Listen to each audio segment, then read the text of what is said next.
Hi there, Jerry. Hope you're having a good week. Video lesson for today.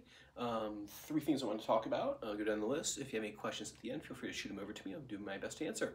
So cool. So I know I left you last time with doing the solo writing, so I'll let you kind of stew on that for a little bit longer for next lesson that we'll have on Saturday. I'll talk more about that then.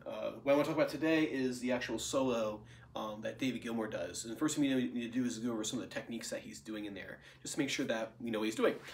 So the first thing is, starting from the very beginning of the solo, he starts off with a unison bend. That's this right here. So rather than bending this note up here, or sorry, this note here,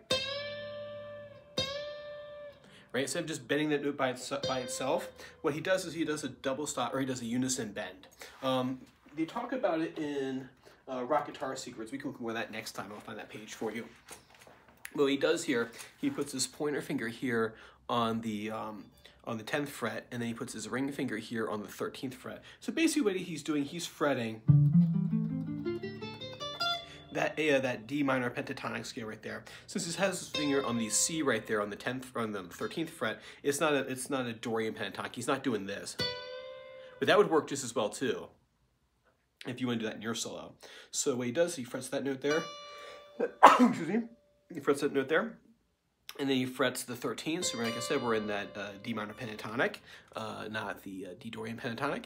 And you hit those two strings simultaneously. So you hit those at the same time.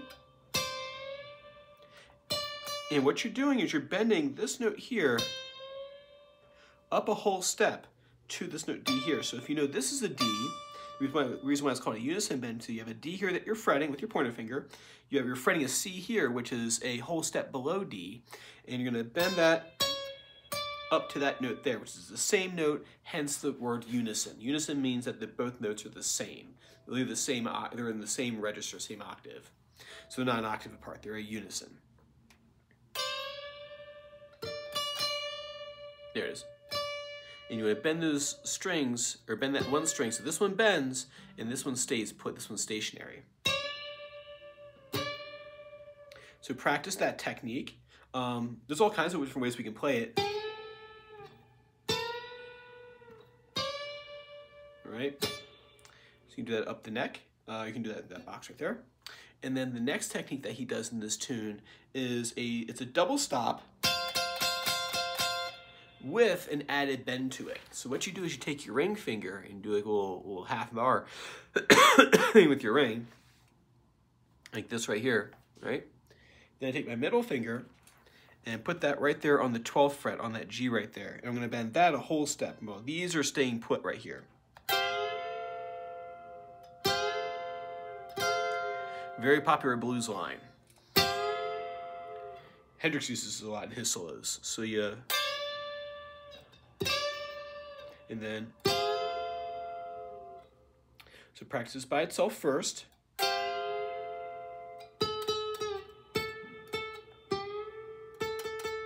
You're aiming for the whole step up, you're aiming for that A right there. So you have the double stop bend. And when you do that by itself, practice the transition between the two.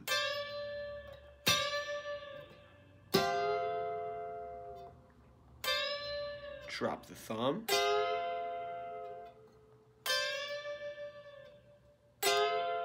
See if you can get from one to the other comfortably. So in doing that, I'm here, angle this way, and then drop the thumb to get the double stop plus bend in. All right, do those two things for me.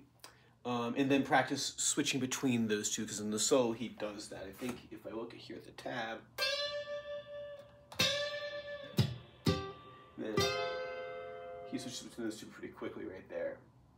Other technique that happens in the solo, you see it more on like the page 101 in your book. If you look up at the top, these rhythms right here, these are called 16th notes, right? You count them like this: 1E and a 2E and a 3E and a 4E and a. So if you're counting eighth notes, it's 1 and 2 and 3 and 4 and 1E and a 2E and a 3E and a 4E and a, or 16th notes.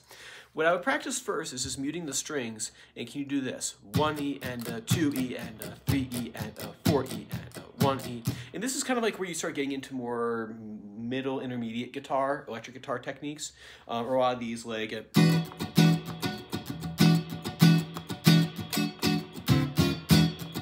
that kind of thing where you're having a muted strum, like a funky kind of strum. And what we want to do is practice displacing the mute in the strum line. What I mean by that is this. Originally, these are all muted. 1E and 2E and 3E and 4E and, right?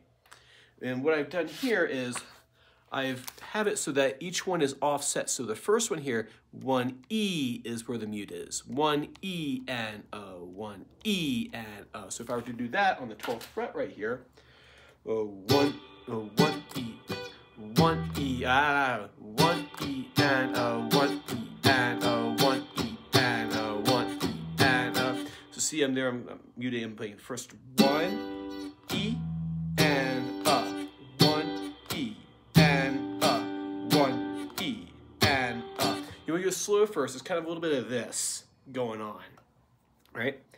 1E and 1E and I messed it up. I gotta go practice it. 1E and 1E and 1E.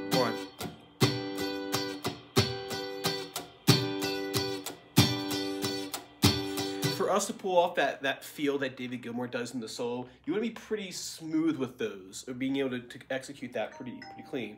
1E and 1E and 1E and 1E and 1E and 1E and 1E and right? Next one is just displaced on 1. 1E and E and E and I'm just really just releasing pressure off that bar right there. 1E and E and E.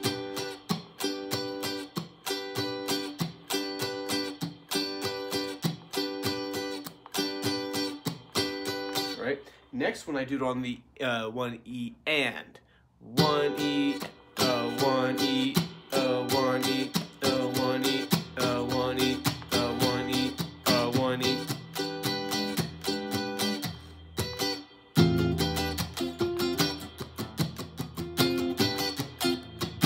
Right, to be good at that funk strum that he does in there, we have to practice that. Right, cool. So work on those different permutations of the 8th note strum and mute and those solo techniques. Like I said, I'll give you another week to fool around with your developing an A melody, and it's all it's things you can do to lengthen that or develop that melodic idea. Awesome, man. If you have any questions, like I said, shoot them over to me. If not, I will see you Saturday. Take care.